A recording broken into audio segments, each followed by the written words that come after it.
Welcome back, everybody. It's your host, Jaren, with the I Am Passionate podcast. I hope you're all doing well.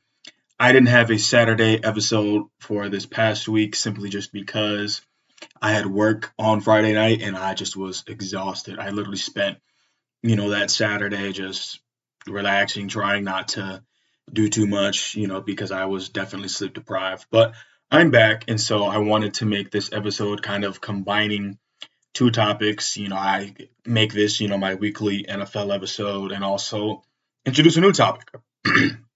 Introduce a new topic, pardon me. So that new topic for the week will be video games. And I will also talk about my predictions for week 3. I'm not going to, reflect too much on my week 2 predictions, besides for the fact that underdogs won a lot last week. So focusing on video games. Video games, I'm a huge gamer. Huge. I've been playing video games for a while, to be honest, when I first kind of started, I definitely sucked. Like my big brother, my big sister, they beat me like 9 times out of 10. One of the first games that I remember playing is definitely Mario Party, specifically Mario Party 4 on the GameCube. And then, getting a little bit older not a little bit older, playing Mario Kart. I didn't really get good at video games until I was about 13 years old. It's because I basically had spent summers basically playing, trying to get good. So I own a PS5. I play PS5 games, but I also like playing other systems and whatnot. So to talk about some of my favorite games of all time, no order for this. Dragon Ball Z Budokai Tenkaichi 3, that is my childhood right there. I just discussed it in the anime episode a couple weeks back. Huge game of my childhood. Another childhood game is Super Smash Bros.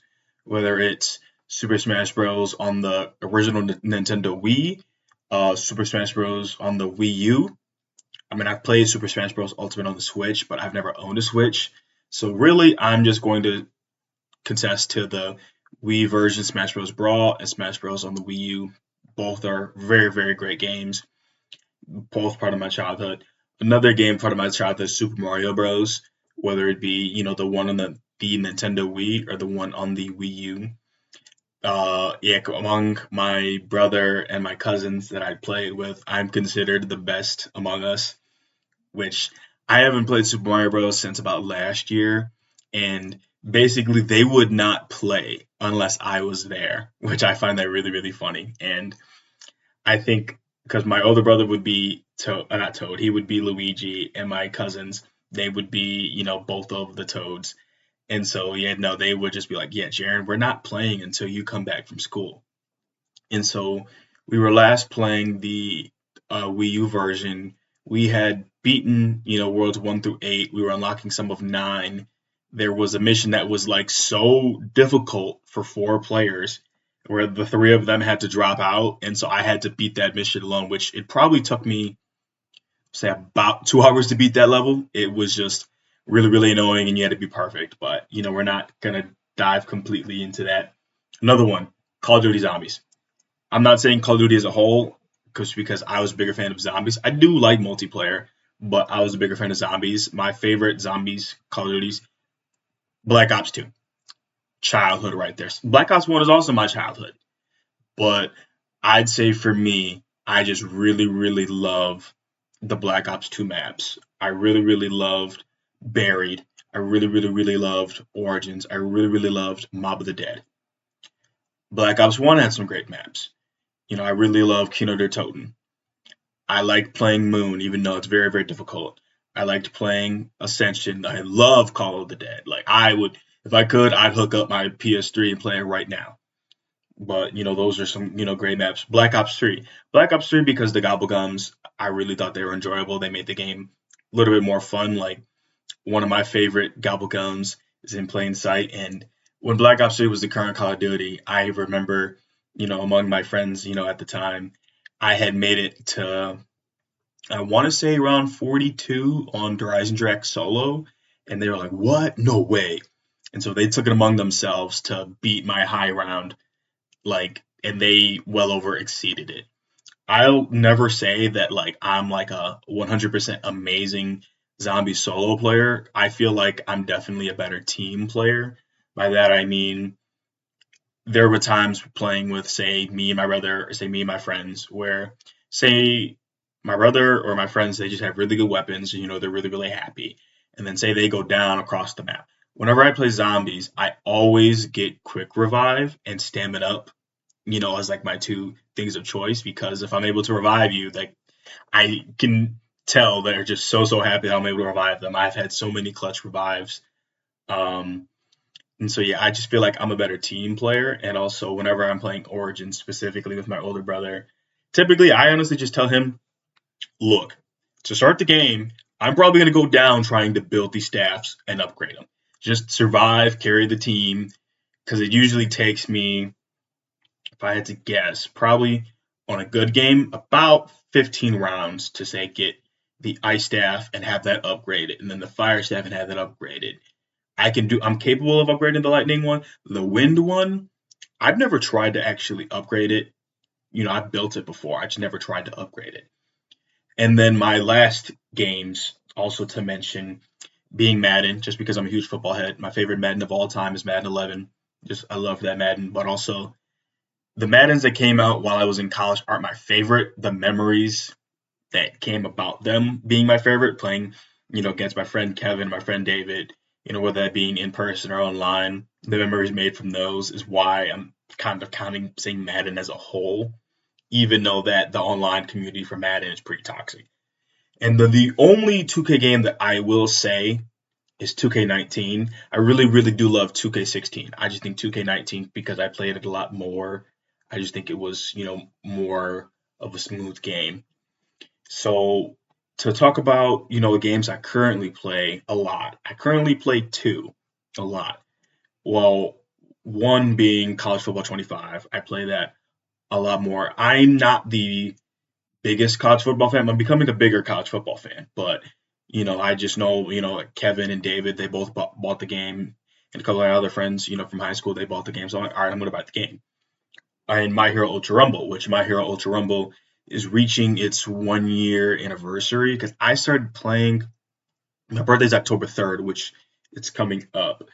I started playing like the last week of September, like kind of going into my birthday. And so like just my thoughts about that game is I feel like, there were some leaks for the next season, of, the game specifically. And I just feel like, it's my Ultra Rumble is going to take a hit because Sparking Zero comes out. Like, I think season 7 for Ultra Rumble starts in like a week. Sparking Zero comes out October 11th.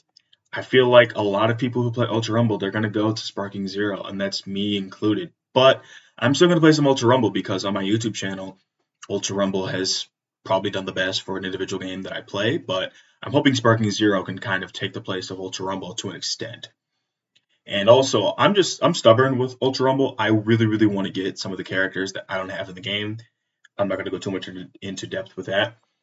And College Football 25.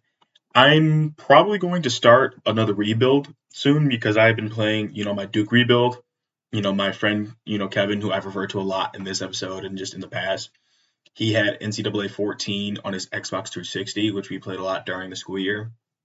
And we picked NC State for that. We picked a team that, I'd say in the game they were mid, but then of course we built them into a powerhouse. So that was my approach. I picked Duke.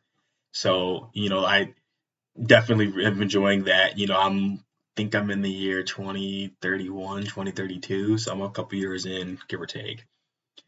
So going on to games that I need to play, and when I saying games I need to play, they can be games that I have and just need to beat, games that haven't come out yet, or games that have come out and I just haven't bought them yet.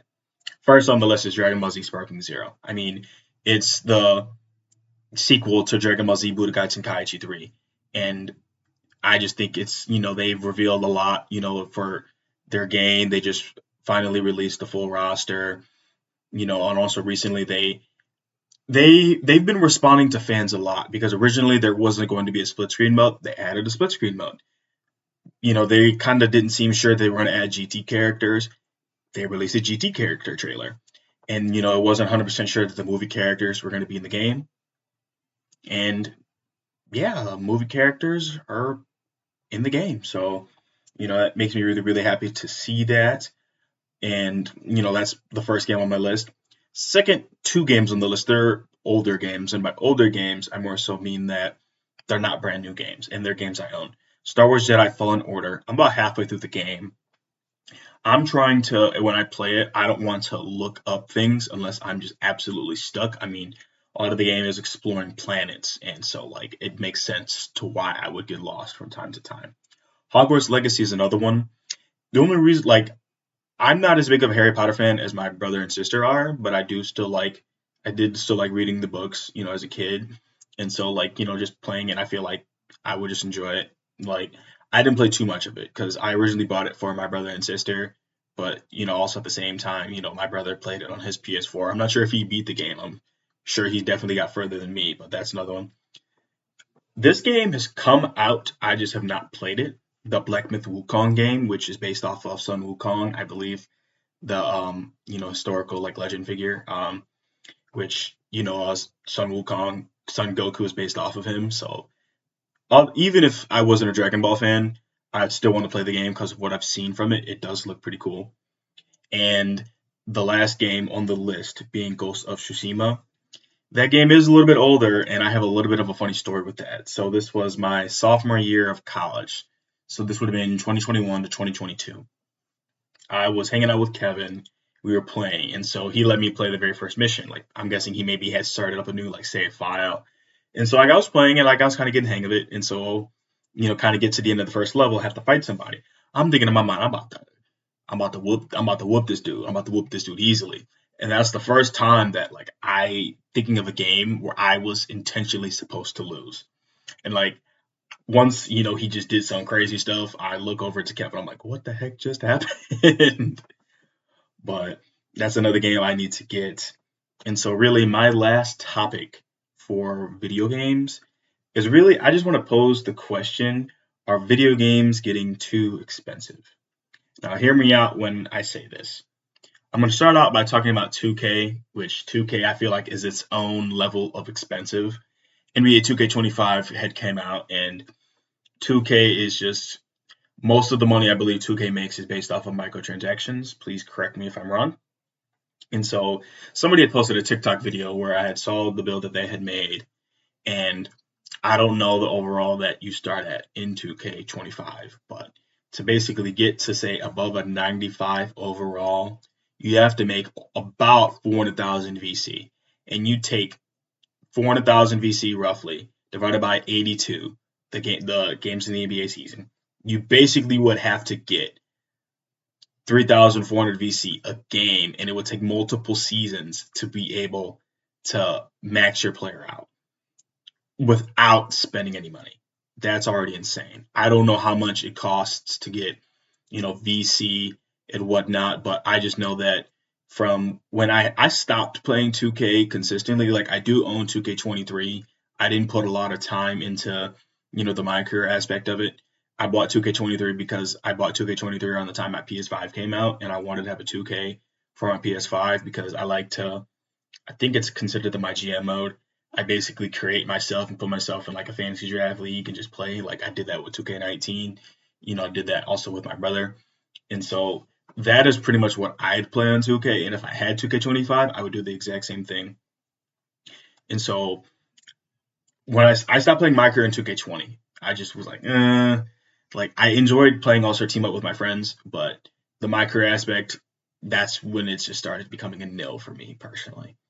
But yeah, I just think that, if you are playing 2K, like it takes a lot to grind. And I feel like, depending how old you are, it just, some people just don't have the time to sit, play a bunch of NBA games to get your player to, be able to hit shots. And, from what I've seen, that people were missing wide open layups, people who have great 3-point shots with their my players, they can't hit wide open shots in the corner.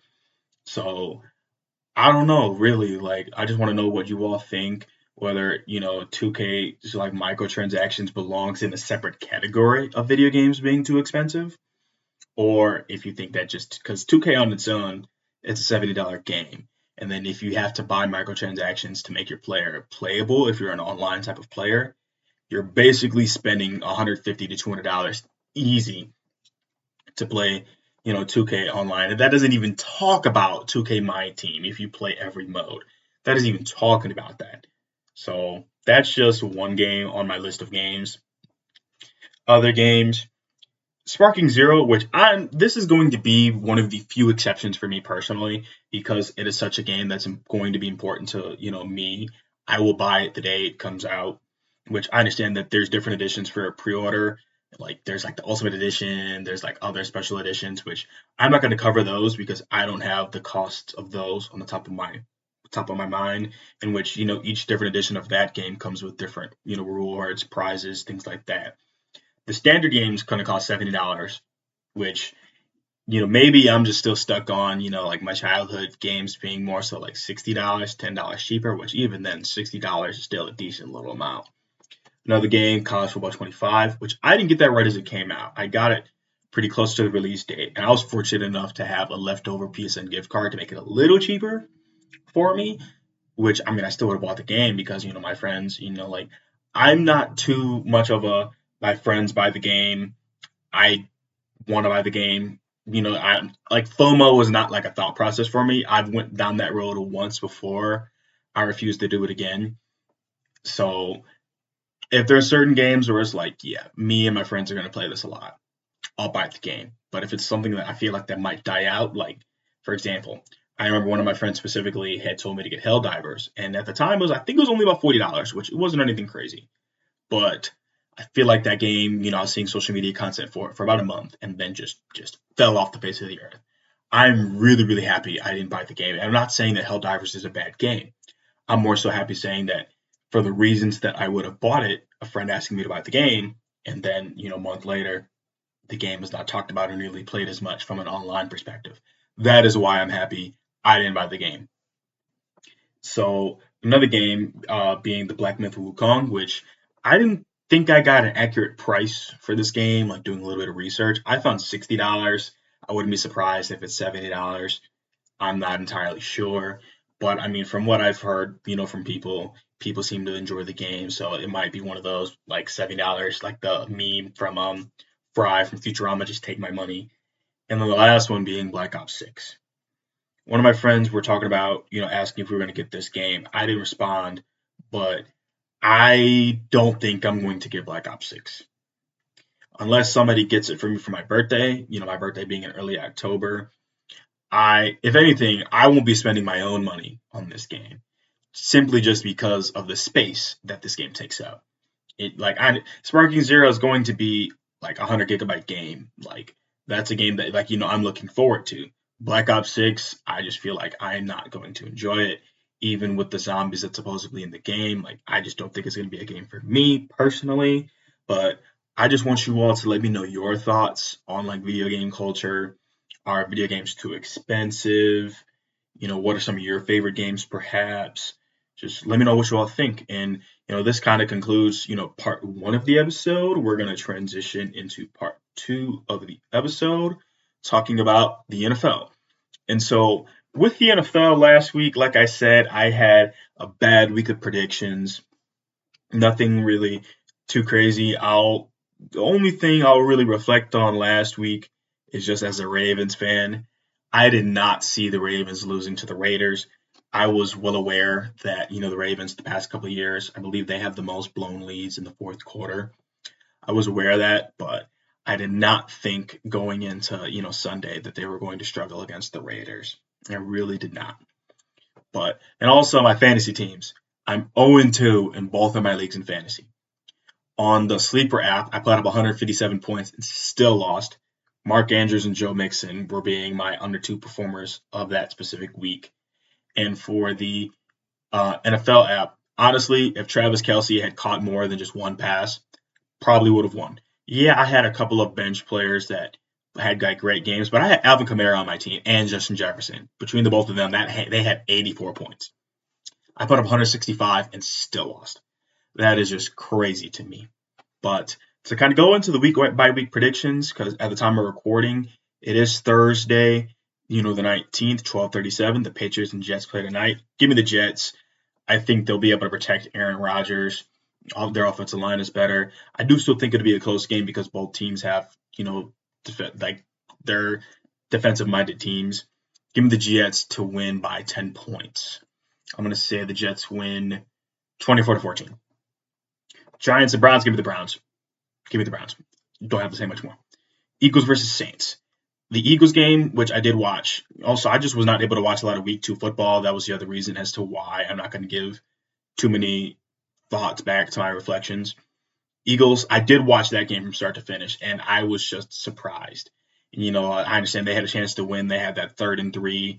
They catch that. If Saquon catches that pass, they win the game.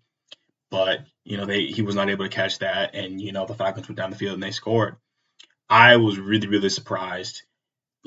And the thing is, Saquon was wide open when he had dropped that pass. So it's one of those, if he catches that, whoever called the offensive play caller is a genius. But it's one of those, you live by it, gotta die by it kind of moments. But Eagles versus Saints, I honestly want to pick the Saints. I want to pick the Saints. And I will pick the Saints. I just think they're my most surprising team. I didn't think they were going to be 2-0. Or if anything, I thought they would be in a much more of a sloppy 2-0, but they just played the Cowboys and they put the whooping on the Cowboys. And Week 1, they played the Panthers, they put the whooping on them. The Eagles, even though that on paper they've got a very, very good roster, I could just see the, Saints, they're at home, they play well at home. I can just see them doing their thing again, going to 3-0. Give me the Saints. I feel like in the first half it'll be a little close. In the second half, the Saints will pull away a little bit, and the Eagles kind of don't have enough time. Give me the Saints by, I'm going to say 35-24. Next game, Texans versus Vikings. One of the battles of the undefeateds. The Vikings are another one of my surprising picks. I did not think their defense would play as well, even though they have Brian Flores, who's a defensive-minded person. I'm going to say give me the Vikings, because I think they'll be able to have some confusing looks for C.J. Stroud, even though I have C.J. Stroud on my fantasy team. I want C.J. Stroud to play well. I do. I need him to play well because I'm 0-2. But I think the Vikings will win this game, and I think the Texans, they'll kind of have their first real hiccup in the road. Yes, you can argue that last week when they played the Bears, which I did watch that game, they only scored 19 points, which, the Bears defense kept that in their game. But I think this week they might struggle on the road. Broncos versus Bucks, give me the Bucks. I'm saying give me the Bucks with little to no hesitation just because I've got nothing against the Broncos. I have nothing against Bo Nix because, with a lot of the rookie quarterbacks, it's only been 2 going on 3 games. And I feel like for me to be able to offer valid criticism, I got to get to week 6 or week 7. I think Bo Nix is going to struggle against the Bucs defense. The Bucs are probably going to blitz a lot. But at the same time, I think Bo Nix might be able to have his best game of the season so far. And I believe Jaden Daniels in week 1, Jaden Daniels from the Commanders when they played the Bucs, I'm pretty sure Jaden Daniels had 2 touchdowns. He didn't have any turnovers. I think Bo Nix might have his best game as a pro so far, but I don't see the Broncos winning. Give me the Bucs by 17 points. Packers versus Titans. Most people are going to pick the Titans to win because Malik Willis is, the starting quarterback. Jordan Love is not playing as far as I know. And, this could change all from today to Sunday. Give me the Packers. I think the Packers defense is going to win, and the Titans, they've played great in the first half. They played great in the first half against the Bears, then just fell off a cliff. They played great in the first half last week against the Jets, then just fell off a cliff. They have not put up a great, whole game of football. And I understand that, I did not watch the entire game, of the Titans versus Jets. But from what I've seen and tell, they're just not a second half team as of right now. And so I don't think even at home the Titans are able to get this win. I think it'll be sloppy just because, the Titans they do have a good defense. I'm going to say the Packers win this one 17-10. Next game, Bears versus Colts. I'm a little unsure on this game. I do think this will be a good game for Caleb Williams because from my understanding, the Colts secondary has seemed a little iffy. That's just from my understanding. I'm not 100% sure. I have not been able to watch a lot of Colts football this year.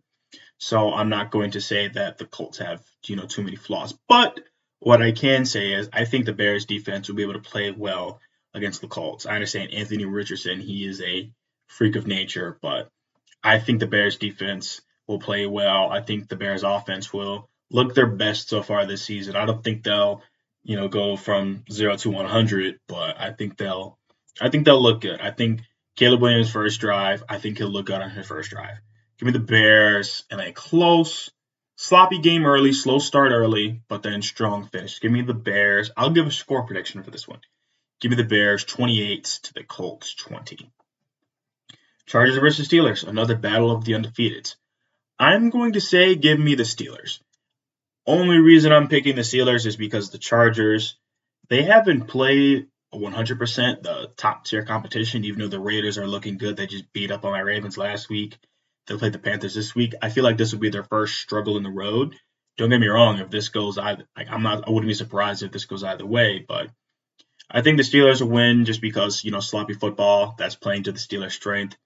Give me the Steelers and Justin Fields to throw for 2 touchdowns. I'm going to say the Steelers win this one. I'm going to give a weird score for this one. I'm going to say 26 to 17. The 26 being the weird score. Moving on to the 3 p.m. games, Dolphins versus Seattle. Give me Seattle. If Tua was able to play, I would be a little bit more confident in picking the Dolphins. But I'm not sure how this Dolphins offense is going to look without Tua for the foreseeable future. And also, thoughts and prayers to Tua Tagovailoa just from, what he's going through, another, bad head injury. Hope he's able to, heal 100% as best as possible, to which, from reports I've seen, he's going to continue to play when he's able to. And if he comes back, I hope he's able to, stay protected and be able to play. But also at the same time, I'm hope that years from now he's able to take care of his family. But as far as this Sunday, give me Seattle. Panthers versus Raiders, give me the Raiders. Yes, Andy Dalton's starting for the Panthers, but I don't think that makes a difference in terms of winning for this particular week. The Panthers offense might look a little bit better, but let's say, hypothetically, the Panthers offense does not look good even with Andy Dalton. That just goes to show that Bryce Young is not the full-on problem. And also, the beep you just heard was my phone. I forgot to turn my text notifications on silent, so whoever just texted me, I'll answer you when I'm done here. 49ers versus Rams. I'm a little unsure of this game because, looking at my sheet of paper, I have some question marks. The only reason why I'm unsure is because Christian McCaffrey's not playing. He's on IR. Deebo Samuel, I've been hearing, is supposed to miss a couple of weeks. And so, yes, they'll still have Brandon Ayuk. They'll still have George Kittle and some of their other supporting cast. That defense will be fine. But I don't know. I just feel like this game will be closer. Plus, the Rams. But at the same time, the Rams they're 0-2. Cooper Kupp is not put on IR. Puka Nacua is not put on IR. So I take back my concerns. I'm going to say the 49ers. If the Rams had Puka, even if they just had, say, one of them, either Puka Nacua or Cooper Kupp, I would lean toward the Rams, but I'm going to say the 49ers. Probably a low-scoring game just because the offenses for both teams are going to take a little bit of a hit. For my next game, Lions versus Cardinals. I'm going to take the Lions. I'm going to take the Lions because I feel like they're going to come out angry. They're going to put up a lot of points on the board. David Montgomery, my guess, is going to have 100 yards. Gibbs might even also have 100 yards. So I'm going to take the Lions by 2 scores. I also think that, Marvin Harrison Jr., he's going to find his way into the end zone again because I think he had 2 touchdowns last week. I think he's going to have another decent game. My also other game, my Ravens versus the Cowboys. I try not to give, the score predictions for whoever the Ravens play just to avoid being as biased as possible. If the Ravens want to win this game, they have to. They need to account for Micah Parsons. The Cowboys have a great defensive line, and so, the first 2 games, the Ravens, when they played the Chiefs, they had Chris Jones, which he wrecked the game.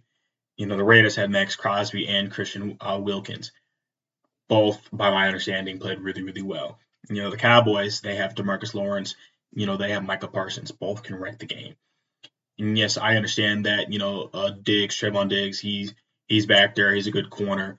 But I think as long as the Ravens account for Micah Parsons and DeMarcus Lawrence, more so Micah Parsons, I think the Ravens will have a chance. They're 0-2 going into, Jerry World. They need this win because if they go to 0-3, they also have to play the Bills on, I believe, Sunday Night Football, in which that'll be a tough game. The Ravens need this win, so I'm going to pick my Ravens to win, but I would not be surprised if this is sloppy.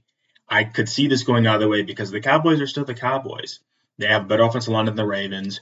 So, they'll have a decent chance of giving, Dak more time to throw the ball. But I'm still going to give my Ravens some credit because they have a good secondary.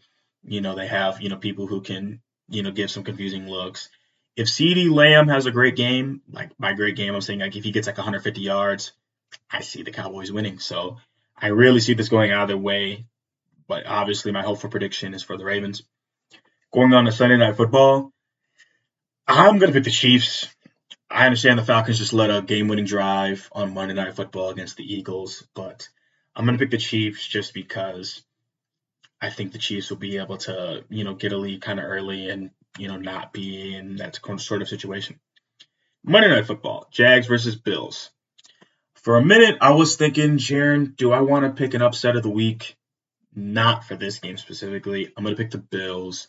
I think they're going to win by 2 scores. I think the Jags, I think they show a lot of fight. I think they show because I believe they're also 0-2. And so if they do not win and they're 0-3, I think they show that they have some potential. Like they stay in this game longer than most people will give them credit for. So for my final game of the week, Commanders versus Bengals. I would not be surprised if the Bengals win this game, but I'm going to pick the Commanders. I'm going to pick the Commanders just because, typically early in the season, in the past, the Bengals do struggle. And last week, it was, even though that, yes, the Bengals losing did help the Ravens, I thought the Bengals were going to win. I wasn't able to watch the first half of that game. I watched the second half. But I really thought, Joe Burrow, because Joe Burrow played well. He really, really did. But I don't know. My gut's telling me there's got to be room for one upset. And most of my picks being safer picks, I think I'm going to leave room for, say, one upset. Maybe there's a little hater in me for this pick. I don't know. But I would not be surprised if the Bengals win. Like, I don't know if they do this for Monday Night Football, but I know for Sunday Night Football, at least in years past, it'd be like America, 60% of America would pick, like, the Commanders to beat the Giants. Like, I'm sure that kind of stuff is online. And, the Commanders played the Giants last week. But I'm going to say give me the Commanders. Would not be surprised if the Bengals win. I'm not going to give a score prediction for that one or, like, point deficit prediction for that. But we've reached the end of my Week 3 predictions and the end of this episode. I hope you all are enjoying the I Am Passionate podcast so far. I'm really enjoying taking the time to make these episodes and to try to improve each one for each week. I really, really appreciate your time. Thank you so much, and I'll see you next time. Bye-bye.